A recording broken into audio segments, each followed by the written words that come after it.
Welcome everyone, my name is Kim Larson. Go to daylight.luminoso.com/login.html. If you haven't logged into Daylight in a while and you forgot your password, click the forgot password link, so you should be able to log in.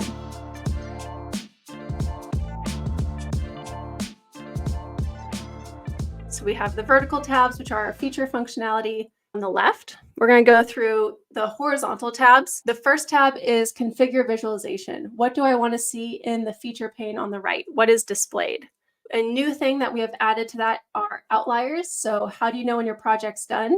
When you have 80% comment coverage or 90% comment coverage. When you build your concept lists, you want to know, well, what did I miss? Folks who've been with us for a long time will be familiar with my Reddit story from March of 2020. There was a Reddit thread on what has the pandemic ruined for you?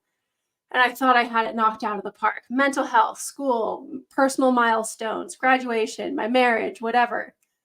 I forgot that sports existed, and that was ruined in March of 2020 for a lot of folks. And I just didn't know because I was not thinking about sports, even though I had pretty good coverage. So that is a good application for outliers to remove that human analyst bias. Next tab, we have our active concepts. So what is displayed? We now have Helios to read the tea leaves for you and give you a really good summary. And it will break out the general themes as well as the specific topics of the sub-themes. So in this case, it figured out that there was physics, space, climate change, existence, and earth sciences. It pre-built those lists, and I can now go into that and edit it as I see fit without having to start from scratch. When we click on the tag editor at the top of the screen, it shows us what the association scores are of the conceptual matches to the original topics. We can add topics, remove them.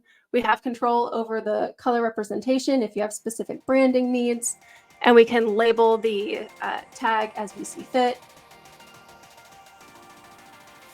The next tab we have are filters, or what is in this subset. So depending on what data you have associated with the comments, whether that be dates, brands, ratings, locations, whatever data you have in the filters, we can drill down to see what is unique to a 1-star review, what is unique to a 5-star review, what was unique to 2024 that didn't exist in 2019.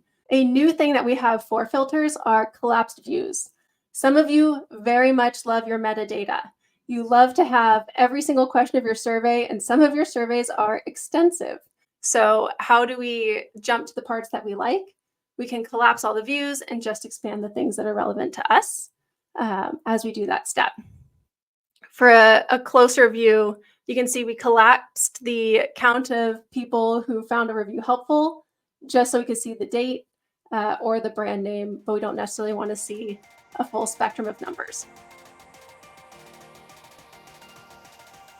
After the filters tab, we have the search details tab.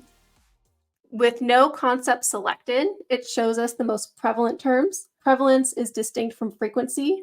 Frequency is how often something is mentioned. Prevalence is how uniquely often something is mentioned. It has a denominator of how common is that word out in the wild. That's how we surface prevalence. And this differentiates us from maybe like standard word clouds where it is using frequency. This allows you to pull out the noise so you're not getting big generic appreciation words or big generic, that is what the topic is words. When you do select a topic or select a concept, the search details reflects that concept selection.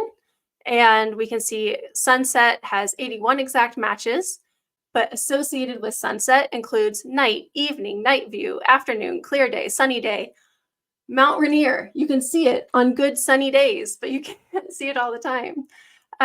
So it pulls in the terms that are used synonymously in conjunction. And notice that it's also including typos. So we have at the very bottom, nighttime as one word. Because it is used that way in the data set, it is pulled in. We didn't have to build a library and define all the different typos that could have happened in a public data set. After the search details tab, we have the documents tab. You have control over what metadata you see in the documents tab, and you can also dive into exact matches or just the conceptual matches to see if there is a more relevant comment to something that didn't maybe necessarily mention that topic explicitly.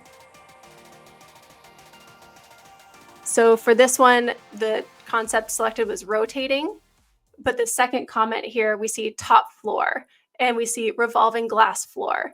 These are conceptual matches related to the Space Needle moving in a circle that may be more relevant to the Space Needle experience on the top floor, even if they didn't mention that rotating element specifically. Finally, exports. If you want to move it out of Daylight, go into Excel, and go ham with visualizations, we have the exports tab that varies from feature to feature.